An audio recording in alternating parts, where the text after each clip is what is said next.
Welcome to news alert. TDP హయాంలో మాజీ speaker Kodela Sivaprasad రావుపై జరిగిన అవమానకర వ్యాఖ్యలకు తానే అసెంబ్లీలో గట్టిగా వ్యతిరేకించానని, ఈ కారణంగానే వైఎస్ జగన్ తనను పార్టీ నుంచి దూరం పెట్టినట్లు రఘురామకృష్ణంరాజు వ్యాఖ్యానించారు. స్పీకర్ పదవిలో ఉన్న వ్యక్తిని టార్గెట్ చేసి అసభ్యంగా మాట్లాడిన వైసీపీ ఎమ్మెల్యేలను నేను సభలో తీవ్రంగా ఆపిడి చేశారు. పార్టీ గౌరవాన్ని కాపాడాలనే నా ప్రయత్నమే జగన్ కు ఇష్టపడలేదు. నిజాయితీగా మాట్లాడినందుకే ఆయన నాకు దూరమయ్యారని ఆరోపించారు. అసలు కథానాయకుడు సంగతి ఇందాక మీరు చెప్తాను మర్చిపోయా. శివరాం గారితో పాటు వారి పల్నాడు పులి గారి తనయుడు శివరాం గారితో పాటు కన్నా లక్ష్మీనారాయణ గారు సరిగ్గా టైం అంటే టైంకి మా కృష్ణదేవరాయలు వచ్చాడు. అప్పుడు దాకా లేడు, కరెక్ట్గా లోపలికి ఎంటర్ అయ్యాం. సో అది ఆ టైమింగ్ ఇంపార్టెంట్. అంత టైమింగ్ ఉన్న నాయకుడు వీళ్ళందరి సమక్షంలో ఆ గొప్ప కార్యక్రమంలో పాల్గొనగలగటం ఎంతో అదృష్టంగా నేను భావిస్తున్నా. కోడెల శివప్రసాద్ గారు, ఆయనతో నాకు చక్కటి సాన్నిహిత్య సంబంధం, బాగా మా మధ్యన స్నేహం పెరిగింది. ఒకసారి అమెరికా టూర్ ఆయనతో పాటు కలిసి వెళ్ళాం. ఎన్నో రోజులు డైలీ 1-2 గంటల పాటు ఆయనతో కలిసి గడిపే అవకాశం వచ్చింది. చాలా మందికి తెలియని విషయం ఏంటంటే, అప్పటి ముఖ్యమంత్రితో నాకు తగాదా రావటానికి ఒక ముఖ్య కారణం కోడెల శివప్రసాదరావు గారు.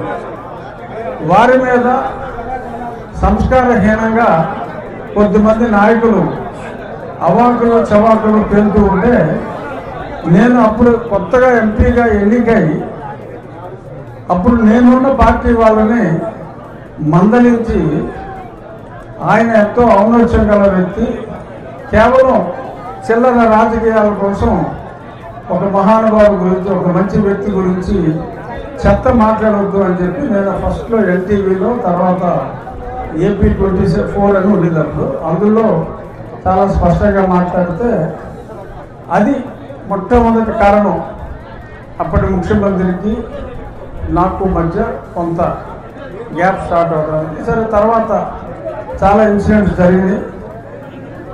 ఈ సందర్భంగా శివప్రసాద్ గారిని, ఆయనంటే ఆ శాసనసభ స్పీకర్ స్థానానికి ఒక బెంచ్ మార్క్ అనేది.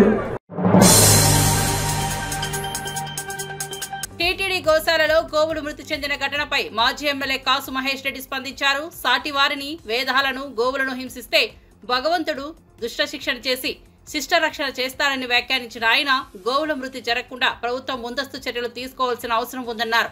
బాధ్యత కలిగిన పాలకపక్షం తప్పు జరిగిన చోట విచారణ చేసి చర్యలు తీసుకోవాల్సి ఉందని, కానీ ప్రభుత్వం ప్రతికూలంగా స్పందిస్తూ బాధ్యత నుంచి తప్పించుకుంటుందని మండిపడ్డారు. ఒకవైపు చంద్రబాబు, లోకేష్, టీటీడీ అధికారులు భిన్న వ్యాఖ్యలు చేస్తుండడం ప్రజలను గందరగోళానికి గురి చేస్తోందని వ్యాఖ్యానించారు. పర్యవేక్షణ లోపాల వల్లే ఈ ఘటనలు జరిగాయన్నారు. ప్రజలు గోవుల విషయంలో సెంటిమెంటల్ గా ఉన్న నేపథ్యంలో ప్రభుత్వం స్పష్టత ఇవ్వాలని డిమాండ్ చేశారు. పవిత్రంగా భావించే గోవుకే రక్షణ లేదు. దాదాపు 150-160 గోవులు చనిపోయినాయి అని ప్రెస్ మీట్ పెడితే, సమస్యని స్వాగతిస్తూ ఒక బాధ్యత కలిగిన పాలక పక్షం అయితే ఏం చేయాలి? అక్కడ సందర్శించి నిజమెంత, అబద్ధం ఎంత, అసలు నిజంగా చనిపోయినాయా, ఒకవేళ చనిపోతే ఎందుకు చనిపోతున్నాయి, మిగతా వాటినన్నా రక్షించేటట్టు మరోసారి ఇటువంటి ఘటన జరగకుండా చూడాల్సింది పోయి ఎదురుదాడి. చంద్రబాబు నాయుడు గారు, లోకేష్ గారేమో ఇదంతా ఫేక్ న్యూస్, మార్ఫింగ్, ఒక్కటి కూడా చనిపోలేదంటారు. అక్కడ తిరుపతి ఎమ్మెల్యేనేమో శ్రీనివాసులు గారేమో 40 చనిపోయినాయి అన్నాడు. ఈఓ గారు వచ్చి 30 అంటారు. చైర్మన్ గారు మరొక అడుగు ముందుకేసి ఖచ్చితంగా 20 అయితే చనిపోయినాయి, అయినా ఏముంది దీంట్లో, మీ ఇంట్లో చనిపోరా ఏంది అన్నాడు.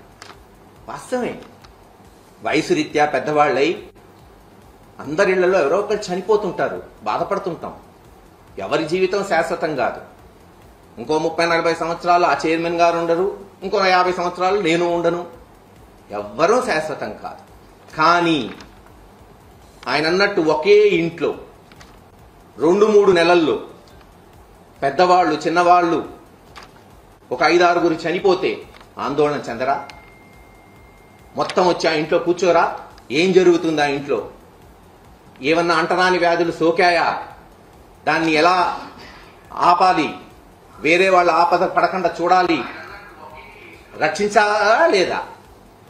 మరి వాళ్ళు చేయాల్సిన బాధ్యత వాళ్ళకు ఉన్నిందా లేదా? చైర్మన్ కావచ్చు, ఈవో కావచ్చు, జేఈఓ కావచ్చు, ఇతర అధికారులు కావచ్చు, ఇలా గోశాలలో చనిపోతున్నాయి, ప్రతి నెల ఇదే జరుగుతుంది అన్నప్పుడు వెంటనే సందర్శించి నిపుణుల్ని తీసుకెళ్లి, వెటనరీ డాక్టర్లు బహుశా నాకు తెలిసి ఖచ్చితంగా తిరుపతి దేవస్థానం కూడా ఉంటుంది. ఏం చేస్తున్నారు వీళ్ళంతా? తెలుగుదేశం అధ్యక్షుడు, రాష్ట్ర అధ్యక్షుడు శ్రీనివాస్ గారు అయితే బహిరంగ ఛాలెంజ్, రండి చూసుకుందాం, నిరూపిద్దాం. బీజేపీ కేంద్ర మంత్రి బండి సంజయ్ నేషనల్ హెరాల్డ్ కేసుపై సంచలన వ్యాఖ్యలు చేశారు. సోనియా గాంధీ, రాహుల్ గాంధీ 2000 కోట్ల ప్రజాధనాన్ని దోచే ప్రయత్నం చేశారని తీవ్రంగా విమర్శించారు. ఈ కేసు బీజేపీ అధికారంలోకి రాకముందే 2011లో యూపీఏ హయాంలోనే నమోదైనదని స్పష్టం చేశారు. అప్పుడే సోనియా, రాహుల్ బెయిల్ తీసుకున్నారని గుర్తు చేశారు. బీజేపీకి ఈ కేసుతో ఎలాంటి సంబంధం లేదని స్పష్టంగా చెప్పిన బండి సంజయ్ ఈ దేశ చట్టాలు సోనియాకు, రాహుల్కు వర్తించవా అని సూటిగా ప్రశ్నించారు. తప్పు చేసిన వారు బయట తిరుగుతుండగా న్యాయ వ్యవస్థపై ప్రజల్లో భరోసా తగ్గిపోతోందని ఆందోళన వ్యక్తం చేశారు. బూత్ మోడల్ తప్ప వాళ్ళు సాధించేది ఏం లేదు. దాని పేరే బూత్ ధర్నా. ప్రధానమంత్రి స్థాయి వ్యక్తిని గౌరవించకుండా ఒక కేంద్ర మంత్రి స్థాయిలో రాష్ట్ర అధ్యక్షుని హోదా కిషన్ రెడ్డి గారి విషయంలో కనీసం గౌరవం లేకుండా బూతులు మాట్లాడేటువంటి ప్రయత్నం చేసేటువంటి ఆ వ్యక్తులను చూసి ఏమనుకోవాలో కాంగ్రెస్ పార్టీ తెలంగాణ రాష్ట్ర ఇన్ఛార్జ్ అయినటువంటి వారు చెప్పాలి. దానిలో పాల్గొన్న ఉప ముఖ్యమంత్రి గారు చెప్పాలి, మంత్రులు చెప్పాలి. మీరు ఆ మాటను సమర్థిస్తున్నారా? ఈ ధర్నాకు మొత్తం ఎపిసోడ్ ఏంటంటే వాళ్ళు బూతులు మాట్లాడినరు అనేది పబ్లిక్ చర్చ జరుగుతున్నది. నేషనల్ హెరాల్డ్ సంబంధించి ధర్నా ఇచ్చారని చెప్పి తెలంగాణ సమాజం ఎవ్వరు అనుకుంటారు. వీళ్ళు బూతులు తిట్టినరు, బూతులు మాట్లాడిన మాత్రమే తెలంగాణ సమాజంలో చర్చ జరుగుతున్నది. కొన్ని నేషనల్ హెరాల్డ్ సంబంధించి బీజేపీ కూడా సంబంధం ఉందంటే ఏమి లేదు. అది సినిమా ఉండే దానవీర షూరకర్ణ సినిమా ఉండే, అన్ని ఎన్టీఆర్ గారి పాత్రలే. దీనిలో కూడా అన్ని కాంగ్రెస్ పార్టీ వాళ్ళే, హీరో వాళ్ళే, విలన్ వాళ్ళే, బ్రోకర్ వాళ్ళే, జోకర్ వాళ్ళే. కాంగ్రెస్ పార్టీ వాళ్ళదే, నేషనల్ హెరాల్డ్ పేపర్ స్టార్ట్ చేసింది వాళ్ళే, దానికి అధినేత ఎవరు? నెహ్రూ వాళ్ళే. నెహ్రూ తర్వాత ఇందిరాగాంధీ, తర్వాత రాజీవ్ గాంధీ, తర్వాత సోనియా గాంధీ, తర్వాత రాహుల్ గాంధీ వాళ్ళే. ఏజేఎల్ పబ్లికేషన్ ఎవరిది? వాళ్ళదే. యంగ్ ఇండియా లిమిటెడ్ ఎవరిది? కాంగ్రెస్ పార్టీదే. మూసేసింది ఎవరు? వాళ్ళే. 90 కోట్లు అప్పించింది ఎవరు? వాళ్ళే. 2000 కోట్ల రూపాయలు విలువ ఆస్తులను కాజీయాలు చూసింది ఎవరు? వాళ్ళే.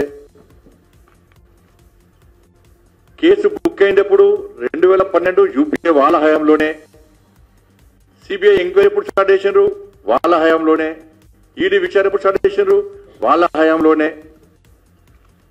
వీళ్ళ కేసు ఎప్పుడు బుక్ అయింది? వాళ్ళ హయాంలోనే. బెయిల్ ఎప్పుడు తీసుకున్నారు? వాళ్ళ హయాంలోనే. ఇక దీనిలో బీజేపీకి నరేంద్ర మోడీ గారికి సంబంధం ఏదో అర్థమైంది. BRS social media convener Manne Krishank తాజాగా మరోసారి రేవంత్ రెడ్డి ప్రభుత్వంపై తీవ్ర ఆగ్రహం వ్యక్తం చేశారు. విచారణ పేరుతో ఉదయం పిలిచి రాత్రి వరకు కూర్చోబెట్టారు. ఇప్పుడు మరోసారి ఏప్రిల్ 23వ తేదీన 4వసారి విచారణకు హాజరు కావాలంటూ నోటీసులు ఇచ్చారంటూ ఆవేదన వ్యక్తం చేశారు. హైదరాబాద్ సెంట్రల్ యూనివర్సిటీ అడవుల్లో 1524 చెట్లు నరకడం, జింకలు చనిపోవడం, 10,000 కోట్ల భూదందా జరిగినట్లు కేంద్ర ఎన్నికల సంఘం నివేదికలో చెప్పిన విషయాలను గుర్తు చేశారు. సుప్రీంకోర్టు సైతం ప్రభుత్వ విధానాలపై ఆక్షేపాలు తెలిపిందని చెప్పారు. సుప్రీంకోర్టు మొట్టికాయలు వేస్తుంటే ఆ ప్రెస్టేజన్ మా మీద విచారణల పేరుతో తీర్చుకుంటుందన్నారు రేవంత్ రెడ్డి అంటూ ఆయన విరుచుకుపడ్డారు. నిజాలు బయటపెట్టినందుకే టార్గెట్ చేస్తున్నారని ఆరోపించారు. కేవలం 9 రోజుల్లో విచారణ పేరు మీద కాంగ్రెస్ ప్రభుత్వం ఈ రోజు వేధింపులు చేస్తున్నాం. 25 సంవత్సరాలు బీఆర్ఎస్ పార్టీ రజతోత్సవాలు జరుపుకుంటున్న సందర్భంగా వాటిలో పాల్గొనకుండా ఇవాళ పదే నోటీసులు ఇచ్చుకుంటూ మళ్ళొకసారి 23వ తారీఖున రావాలని ఇలా గచ్చిబౌలి పోలీస్ స్టేషన్ వాళ్ళు ఇవాళ 4వసారి మళ్ళీ నోటీస్ ఇచ్చారు. పోనీ పిలిచిన 3వసారన్నా ఈసారి ఏమైనా ప్రశ్నలు అడిగినా అంటే మళ్ళీ సేమ్ 2వసారి ఏదైతే పిలిచి ఏమి ప్రశ్నలు అడగకుండా ఎలాగైతే కూర్చోబెట్టినో ఇవాళ కూడా ఈ క్షణం వరకు పొద్దున వచ్చినాం, ఇప్పుడు రాత్రి అవుతుంది, ఒక్క ప్రశ్న కూడా అడగలేదు. ఎందుకు ఈ వేధింపు చర్యలు? ఇవాళ అత్యున్నత న్యాయస్థానం సుప్రీంకోర్టే చెప్పింది, అక్కడ జింకలు చనిపోయిన విషయం వాళ్ళ సెంట్రల్ ఎంపవర్డ్ కమిటీలో రిపోర్ట్లోనే ఉన్నది. ఈయన భూదందా చేసిండు, 10,000 కోట్లు తీసుకున్నాడు, గిరివి పెట్టిండు అనే విషయం మీద కూడా ఇవాళ సెంట్రల్ ఎంపవర్డ్ కమిటీ రిపోర్ట్ లో ఉన్నది. 1524 చెట్లను నరికేసిండు. ఇవి ఏవి ఆర్టిఫిషియల్ ఇంటెలిజెన్స్ కాదు కదా. కానీ సుప్రీంకోర్టు ఆయనని వల్ల తప్పు పట్టేసరికి ఇవాళ రేవంత్ రెడ్డి ఏమనుకుంటున్నాడు అంటే, పొట్టోని కదా పొడుగోడు కొడతారని అనుకుంటున్నాడు. కానీ పొడుగోడిని పోషమ్మ తల్లి కొడతారు అన్నట్టు సుప్రీంకోర్టు ఆయనను మొటికాయలు కొట్టింది. ఆయన ఆ ఫ్రస్ట్రేషన్ అంతా మా మీద తీస్తున్నాడు. ఇవాళకి కూడా తప్పును ఒప్పుకుంటలేరు. కాంగ్రెస్ మంత్రి శ్రీధర్ బాబు గారు కూడా social media campaign supreme court judge నమ్మిందంట. అంటే సుప్రీంకోర్టు ఇవాళ అది ఇచ్చిన రిపోర్టును, వాళ్ళు చేసిన అబ్జర్వేషన్స్ ని కూడా కాంగ్రెస్ ప్రభుత్వం తప్పుపట్టే పరిస్థితి వచ్చింది. ఇవాళ కాంగ్రెస్ మంత్రులు అసలు వాస్తవానికి వాళ్ళ మీద కేసులు పడాలి. తప్పుడు అవాస్తవాలు చెప్తూ ఇవాళ జింకలు చనిపోవడానికి కారణమైంది కాంగ్రెస్ ప్రభుత్వం.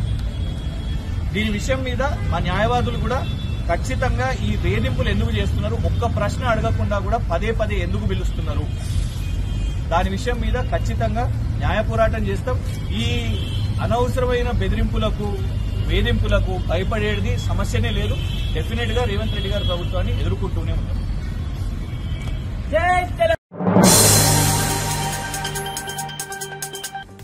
టాలీవుడ్ నటి అలైక్య చిట్టి చెల్లెలు రమ్య మరో కొత్తడుగు వేయబోతోంది. ఇప్పటికే ఫ్యాషన్ రంగంలో సొంత గుర్తింపు తెచ్చుకున్న రమ్య ఇప్పుడు కాస్మోటిక్ బిజినెస్ రంగంలోకి అడుగు పెడుతున్నట్లు సమాచారం. త్వరలోనే ఆమె ప్రారంభించనున్న కొత్త బ్యూటీ బ్రాండ్ పేరులో లాంచ్ డేట్ ను అధికారికంగా ప్రకటించనుంది. ఇన్స్టాగ్రామ్ లో యాక్టివ్ గా ఉండే రమ్య ఇప్పటికే beauty tips, home made skin care tricks ను పంచుకుంటూ తనకంటూ ప్రత్యేక ఫాలోయింగ్ సంపాదించుకుంది. ఈ క్రేజీ ఆమెనే కొత్త వ్యాపారానికి ప్రేరణ ఇచ్చినట్టు తెలుస్తోంది. త్వరలో జరగబోయే లాంచ్ ఈవెంట్ కి పలువురు సినీ సెలబ్రిటీలను ఆహ్వానించనున్నారు. అలైక్య చిట్టి కూడా ఈ బిజినెస్ వెంచర్ లో చెల్లెలకు పూర్తిగా మద్దతుగా నిలుస్తున్నట్లు తెలుస్తోంది. ఫ్యామిలీ ఫ్రెండ్స్ అందరూ ఇంకా ఇన్స్టాలో మెసేజెస్ కూడా నేను చూస్తున్నాను ఈ మధ్యన, కామెంట్స్ కూడా, మీరు కంబ్యాక్ ఇవ్వండి, స్ట్రాంగ్గా ఇవ్వండి, మేము ఆర్డర్ చేస్తాం, సపోర్ట్ చేస్తాము అని అంటున్నారు. సో ఈసారి పెట్టబోయే బిజినెస్ ఏదైతే ఉందో రమ్య మోక్ష పికిల్స్ మీద, సో అది ఖచ్చితంగా అందరూ ఎఫోర్డ్ చేసే ప్రైజెస్కి మంచి క్వాలిటీ ఇస్తూ మెయింటైన్ చేస్తూ మంచిగా బిజినెస్ అనేది రన్ చేద్దాం అనుకుంటున్నాం. అండ్ మెయిన్ థింగ్ ఏంటంటే కస్టమర్స్తో మాట్లాడడానికి ఒక పర్సన్ని అసిస్ట్ చేసుకుందాము అనుకుంటున్నాము. సో ఎలాంటి డిస్టర్బెన్సెస్ రాకుండా, సో మా సిస్టర్ అయితే తన ఇన్వాల్వ్మెంట్ లేకుండా ఇంకా ఈసారి చేయబోయేదంతా నేను మాత్రమే చేస్తాను. లాస్ట్ టైం అలైక్య చిట్టి పికిల్స్ బిజినెస్ అందరం కలిసి చేశాము. అండ్ ఆ బిజినెస్కి కూడా రమ్య మోక్ష అని పెడదామని ఆ రోజే అనుకున్నాను. కాకపోతే మా అక్క నేమ్ పెట్టడానికి గల రీజన్ ఏంటంటే, నేను ఆ టైంలోనే ఇండస్ట్రీలో మూవీస్ చేస్తున్నాను. సో పికిల్స్ పచ్చళ్ళు అమ్ముతుంది అంటే కొంచెం ఇండస్ట్రీ పరంగా కొంచెం బాగోదు. సో మా డాడీకి చెప్తే అలెక్కి అక్క పేరు పెడదాము అనేసి అన్నారు. సరే అక్క ఏదైతే ఏంటి అందరం కలిసి చేసుకునేదే కదా అని అక్క పేరు పెట్టడం జరిగింది. సో ఈసారి అయితే రమ్య మోక్ష పికిల్స్తో మీ ముందుకైతే రాబోతున్నాము. ఒక 1 month 2 months లేట్ అవుతుందని నాకు తెలీదు. కంబ్యాక్ అయితే స్ట్రాంగ్గా ఇస్తాను. నేను ఒకటే కోరుకుంటున్నానండి, మీ నుంచి నాకు ఇంతకు ముందు ఎలా అయితే సపోర్ట్ నన్ను చేశారో సేమ్ అదే విధిగా ఇలా కూడా చేస్తారని నేను నమ్ముతున్నాను. ఇంతకుముందు అలైక్య చిట్టి పికిల్స్ని మమ్మల్ని ఎలా అయితే ఆదరించి సపోర్ట్ చేశారో అదే విధిగా సపోర్ట్ చేస్తారని మేమైతే అనుకుంటున్నాము. అండ్ చాలామంది ట్రోలర్స్ కానీ మీమర్స్ కానీ ఏమంటున్నారంటే, వీళ్ళు ఈ బిజినెస్ మీద ఎంతో సంపాదించేశారు అని అంటున్నారు. మేము ఎంత సంపాదించామో ఎంత ఖర్చులు అయ్యాయో అనేది మాకే తెలుసండి. ఎందుకంటే మా ఫాదర్కి కరోనా, బ్రెయిన్ స్ట్రోక్, ఒక సైడ్ అంతా ప్యారలైజ్డ్, నెక్స్ట్ 2 kidneys ఫెయిల్ అయిపోయినాయండి. పర్మనెంట్ డయాలసిస్ జరిగింది. దానికి రొటేషన్ మేము ఎంత అయితే ఎర్న్ చేస్తున్నామో అంతా రొటేషన్లా అయిపోయేది. ఈవెన్ మా ఇల్లు అలా మెయింటైన్ అయ్యేది. ఇప్పుడు మా ఫాదర్ చనిపోయారు అండ్ ఈ బిజినెస్ కూడా వెళ్ళిపోయింది. వైఎస్ఆర్ కాంగ్రెస్ పార్టీ సీనియర్ నేత విజయసాయిరెడ్డిని ప్రత్యేక విచారణ బృందం ప్రశ్నల వర్షంతో తడిపేదే. ముఖ్యంగా ఆయన నివాసంలో ఇటీవల జరిగిన 2 కీలక సమావేశాల విషయాన్ని ప్రస్తావిస్తూ, మీ ఇంట్లో 2 సమావేశాలు జరిగాయా అనే ప్రశ్నను సిట్ బృందం స్పష్టంగా అడిగినట్లు సమాచారం. ఈ విచారణ నేపథ్యంలో ప్రస్తుతం వైసీపీ వర్గాల్లో ఉద్రిక్తత నెలకొంది. 2 భిన్న సంఘటనల తాలూకు సమాచారాన్ని కలిపి వ్యూహాత్మకంగా ఏదైనా కుట్ర జరిగిందా అనే కోణంలో సిట్ విచారణ సాగిస్తోందని సమాచారం. అధికారికంగా ఇంకా పూర్తి వివరాలు వెల్లడించినప్పటికీ విచారణ దిశను చూస్తే ఇది కీలక మలుపు తీసుకునే అవకాశం ఉందని విశ్లేషకులు భావిస్తున్నారు. తిరిగి రావాలని నేను అనుకోలే. నేను వ్యవసాయం అని అంటే వ్యంగ్యంగా ముసలోడు వ్యవసాయం చేసుకుంటానన్నాడు, మళ్ళీ ఈ రాజకీయాలు ఏంది అని మీరే నేను రాజకీయాల్లో ఎంటర్ అయిపోయినట్టు రీఎంట్రీ అని ఈ రకంగా రకరకాలైనటువంటి వ్యంగ్యాస్త్రాలన్నీ కూడా సంధిస్తూ ఉన్నారు. ఇది తప్పు.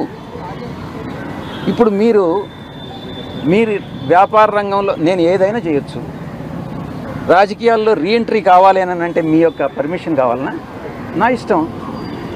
నేను కావాలంటే రీఎంట్రీ అవుతా, మీ పర్మిషన్ ఏం అక్కర్లేదే. నేను వ్యవసాయం నేను వదిలేసుకుంటా, నా ఇష్టం. వ్యాపార రంగంలో ఎంటర్ అవుతా, నా ఇష్టం. దానికి మీ పర్మిషన్ అవసరం లేదే, దానికి వ్యంగ్యాస్త్రాలు అవసరం లేదే, దానికి సాక్షి ఛానల్లో వ్యాఖ్యానాలు అవసరం లేదే. నా వరకు నేను చిత్తశుద్ధితో ఏదన్నా ఉంటే నేనే చెప్తా ఉన్నాను. నేను ఎంపీ పదవి తిరిగి ఆశించలేదు అని నేనే చెప్తున్నాను. అలాంటప్పుడు మీరు ఎలా రాస్తారు ఇవన్నీ? So thank you very much. ఇంకా దీంట్లో స్కామ్ అసలు జరిగిందా జరగలేదా, అలాగే దీని వెనక ఒక బిగ్ బాస్ ఉన్నారని చెప్పి విస్తృతంగా ఒక ప్రచారం అయితే జరుగుతుంది సార్. ఎవరా బిగ్ బాస్ మీకు తెలిసిన? స్కామ్ జరిగిందా లేదా అన్నటువంటిది రాజశేఖర్ రెడ్డిని అడగండి. దొరక్కుంటే నన్నేం చేయమంటారు? నేను పట్టించేది పోలీసు వాళ్ళని అడగండి, పట్టిస్తాడు. బిగ్ బాస్ ఉన్నారా లేదా అన్నటువంటి విషయం నాకు తెలియదు, నిజంగా కూడా నాకు తెలియదు. ఆ బిగ్ బాస్ ఎవరైనా మీ దృష్టిలో ఉంటే మీరు ఎవరో చెప్పండి, నేను కూడా వింటాను. సార్, ఈ స్కామ్లో ముడుపుల వసూలు కోసం ఒక పెద్ద హవాలా నెట్వర్క్ ఏర్పాటు చేశారు. దాంట్లో కొంతమంది క్రూషియల్ రోల్ పోషించారనేది ఒక ఆరోపణ సార్. ఆ విషయం మిమ్మల్ని ఏమైనా అడిగారు. ఈ యొక్క రాజ్ కసిరెడ్డితో ఎవరెవరు అసోసియేట్ అయ్యారు అన్నటువంటి విషయాన్ని అడగడం జరిగింది. ఆ రాజ్ కసిరెడ్డితో నేను ఒక్కటే చెప్పాను, రాజ్ కసిరెడ్డి ఆయన కో బ్రదర్ అవినాష్ రెడ్డి, రాజ్ కసిరెడ్డి కో బ్రదర్ అవినాష్ రెడ్డి, రాజ్ కసిరెడ్డి మరో అనుచరుడు చాణక్య అలియాస్ ప్రకాష్, చాణక్య రాజ్, 3. తెలంగాణ బీజేపీ నేతలపై టీపీసీసీ అధ్యక్షుడు మహేష్ కుమార్ గౌడ్ తీవ్రస్థాయిలో విరుచుకుపడ్డారు. గాంధీ భవన్లో మీడియాతో మాట్లాడుతూ బీజేపీ నేతలకు అభివృద్ధి గురించి ఎటువంటి పట్టింపు లేదని, మతం తప్ప మరో అంశాన్ని మాట్లాడే స్థితిలో కూడా లేరని విమర్శించారు. ఇంకెన్నాళ్లు రజాకార్ల ముచ్చట్లు చెప్పుకుంటూ ప్రజలను మభ్యపెడతారని ప్రశ్నించారు. బీజేపీ పాలిత రాష్ట్రాల్లో ఎక్కడైనా సన్నబియ్యం ఇచ్చారా అని నిలదీశారు. తెలంగాణకు నిధులు తీసుకురావడంలో విఫలమైన బీజేపీ నేతలు కులం మతం పేరుతో రాజకీయం చేయడంలో మాత్రమే చాకచక్యంగా ఉంటారని విమర్శించారు.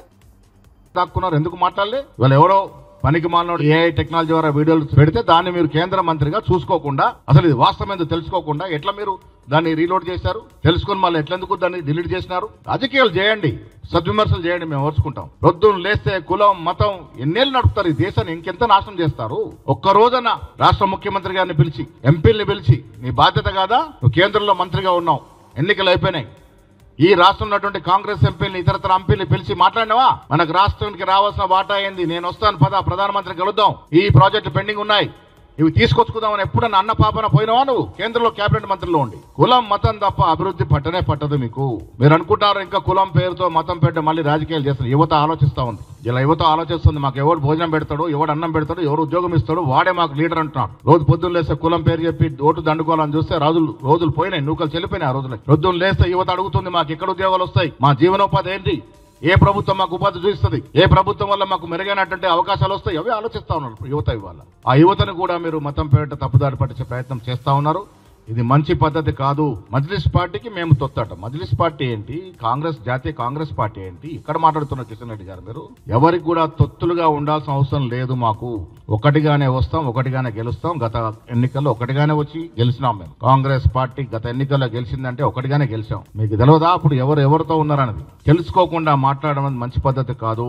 ఇవాళ చాలా సందర్భాల్లో కిషన్ రెడ్డి గారు ఎన్నిసార్లు నేను ప్రశ్నించిన జవాబు మాత్రం చెప్పడు. మూసీ నది విషయంలో స్పష్టత లేదు. సాబర్మతి నది కట్టుకోవచ్చు గుజరాత్ లో, అక్కడ ప్రైవేట్ వ్యక్తులకు భూములను వ్యాపారం చేసుకోవచ్చు. కానీ మూసీ నదికి నిధులు కావాలంటే మాత్రం నోరిప్పడు. ఒకప్పుడు మెట్రో రైల్ రాజశేఖర్ గారు ఉన్నప్పుడు దేశంలో 2వ స్థానంలో ఉంది తెలంగాణ రాష్ట్రం, ఆంధ్రప్రదేశ్ రాష్ట్రం మెట్రో రైల్ ప్రారంభించగా దాన్ని ఉపయోగించడం కానీ ఇవాళ 8వ స్థానానికి పడిపోయింది. ఆ సోయి లేదు మీకు. కేంద్రం నుంచి నిధులు తీసుకొచ్చి మెట్రోను ఆదుకుందామనే సోయి ఎప్పుడూ లేదు మీకు. నేను మళ్ళీ మీకు పదవీ రీత్యా పెద్ద పదవులు ఉన్నారు, గౌరవప్రదమైనటువంటి కేబినెట్ హోదాలో ఉన్నారు. ఇప్పటికైనా ఈ చౌకబారు విమర్శలు, మతాన్ని అడ్డం పెట్టుకుని పబ్బం కడుపుకోవడాలు మానేసి తెలంగాణ రాష్ట్రం ఏ రకంగా అభివృద్ధి చేసుకుందాము, కొద్ది రోజుల పాటు మన పార్టీలు పక్కన పెడదాం. కేంద్రం నుంచి మనకు రావాల్సిన వాటా, కేంద్రం నుంచి రావాల్సిన ప్రాజెక్టులు, కేంద్రం నుంచి రావాల్సిన డబ్బులు మీరే డెలిగేషన్ లీడ్. తెలంగాణ గ్రూప్ 1 ఫలితాల విషయంలో హైకోర్టు ఇచ్చిన తీర్పు టీజీపీఎస్సీకి మరియు రేవంత్ రెడ్డి నేతృత్వంలోని కాంగ్రెస్ ప్రభుత్వానికి గట్టి చెంపపెట్టు అని బీఆర్ఎస్ నేత రాకేష్ రెడ్డి వ్యాఖ్యానించారు.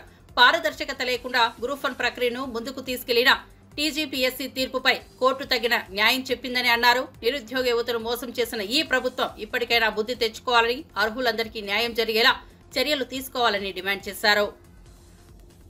ఇది విద్యార్థులు, ఈ రాష్ట్ర యువత, గ్రూప్ 1 యాస్పిరెంట్స్ వాళ్ళ యొక్క పోరాట ఫలితం ఈ తీర్పు. ఇది వారి సాధించినటువంటి ఒక గొప్ప విజయంగా మేము భావిస్తూ ఉన్నాం. అదేవిధంగా ఈ విద్యార్థులకు అండగా నిలిచినటువంటి బీఆర్ఎస్ పార్టీది కూడా ఒక నైతిక విజయం అని చెప్పి మేము భావిస్తున్నాం. ఎందుకంటే ఈ గ్రూప్ 1 పరీక్ష నిర్వహణలో, ఫలితాల్లో, మూల్యాంకనంలో అనేక అవకతవకలు జరిగినాయి. ఇదంతా గందరగోళంగా ఉన్నది, ఏదో గోల్మాల్ జరిగిందని చెప్పి బీఆర్ఎస్ పార్టీ పక్షాన మేము మొదటి రోజు నుండి వాదిస్తూ వచ్చినాం. అయితే ఒక బాధ్యతాయుతమైనటువంటి ఒక రాజకీయ పక్షంగా, ఒక ప్రతిపక్ష పార్టీగా ప్రజల పక్షాన ప్రభుత్వానికి ప్రశ్నలు వేస్తే వాటికి సమాధానాలు చెప్పాల్సింది పోయి టీజీపీఎస్సీ లేదా రాష్ట్ర ప్రభుత్వం మా పరువు పోయింది, మా ఇజ్జత్ పోయింది కాబట్టి మేము మీ మీద ఇజ్జత్ దావా కేసు వేస్తాం, నువ్వు మాట్లాడొద్దు, నువ్వు పోస్ట్ పెట్టొద్దు, నువ్వు 7 రోజుల్లో రిప్లై చేయాలి, నువ్వు ఒకవేళ వైలేట్ చేస్తే నీ మీద క్రిమినల్ కేసు పెడతాం, నీ మీద సివిల్ కేసు పెడతామని చెప్పి బ్లాక్మెయిల్ చేసి బెదిరించినటువంటి ఒక పరిస్థితిని మనం చూసాం. ఆ రోజు టీజీపీఎస్సీ మాకు నోటీస్ ఇస్తే నిన్న హైకోర్టు టీజీపీఎస్సీకి, రాష్ట్ర ప్రభుత్వానికి నోటీస్ ఇచ్చింది. న్యాయం ఎవరి వైపు ఉందో చాలా స్పష్టంగా అర్థమైంది. ఎన్ని అనుమానాలు, ఎన్ని అవకతవకలు, ఎంత గందరగోళం, ఎంతమంది సఫర్ అవుతా ఉన్నారు. అయినా కూడా ప్రభుత్వానికి కనీసం చీమ పుట్టినట్టు కూడా లేదు. పైగా యాస్పిరెంట్స్ ఎవరైనా న్యాయస్థానాన్ని ఆశ్రయిస్తే రాష్ట్రంలోని 8,427 మంది క్రైస్తవ పాస్టర్లకు నెలకు 5,000 చొప్పున గౌరవ వేతనాన్ని ఇవ్వనున్నట్లు ఏపీ ప్రభుత్వం ప్రకటించిన సంగతి తెలిసిందే. ఈ మేరకు సంబంధిత శాఖ అధికారులు ఉత్తర్వులు జారీ చేశారు. ఈ నేపథ్యంలో ముఖ్యమంత్రి చంద్రబాబుపై ప్రజాశాంతి పార్టీ అధ్యక్షుడు కేఏ పాల్ విమర్శలు గుప్పించారు. 8,000 మంది పాస్టర్లకు నెలకు 5,000 గౌరవ వేతనాన్ని ఇస్తామని గుడ్ ఫ్రైడే సందర్భంగా ప్రకటించారని, గౌరవ వేతనాన్ని ఇంతకు ముందు ఇవ్వకుండా ఇప్పుడు ఎందుకు ఇస్తున్నారో చెప్పాలని చంద్రబాబును కేఏ పాల్ డిమాండ్ చేశారు. పాస్టర్ ప్రవీణ్ ది హత్య అంటూ కోట్ల మంది క్రిస్టియన్లు, హిందువులు, ముస్లింలు ముందుకు రావడంతో పాస్టర్ల ద్వారా వారు నూరు మోయించే ప్రయత్నం చేస్తున్నారా అని ప్రశ్నించారు. ముస్లింలు కాకపోయినప్పటికీ దేవుడే మానవుడిగా ప్రజలందరినీ, మనలందరినీ రక్షించడానికి ఈ లోకానికి వచ్చి 33.5 సంవత్సరాలు జీవించి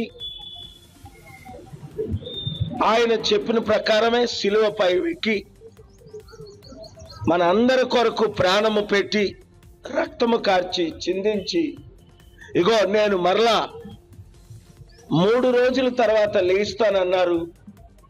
మరలా 3 రోజుల తర్వాత ఆయన లేచి 542 మందికి కనిపించి శిష్యులతో మీరు సర్వలోకానికి వెళ్ళి సర్వ సృష్టికి కులాలకు మతాలకు ప్రాంతాలకు అతీతంగా నేను వచ్చాను, ప్రాణం పెట్టాను, రక్తము కార్చాను, నా ద్వారా మీకు రక్షణ, మనస్సుకు నెమ్మది, శరీరానికి ఆరోగ్యం, ఆత్మకి శాంతి, చనిపోయిన తర్వాత నాతో పాటు లక్షల కోట్ల సంవత్సరాలు మీరు పరలోక రాజ్యానికి వెళ్ళాలి అంటే యేసు నా రక్షకుడు, నా ఏకైక రక్షకుడని మీరు మనసులో హృదయంలో నమ్మి మనస్ఫూర్తిగా మీరు కోరుకోవాలని చెప్పిన వాక్యాలు ఈరోజు 850 కోట్లలో దాదాపు 300 కోట్ల ప్రజలు ప్రభువును అంగీకరించారు. ఇంకా అంగీకరించిన వారు అపార్థం చేసుకోకుండా, మతంలో కలమని నేను చెప్పట్లేదు, ఏ మతం కూడా స్వర్గానికి తీసుకెళ్దు. మతాలు మనల్ని విభజిస్తాయి. కొంతమంది మత నాయకులు ఈరోజు చిచ్చులు పెడుతున్నారు. కొంతమంది మత నాయకులైతే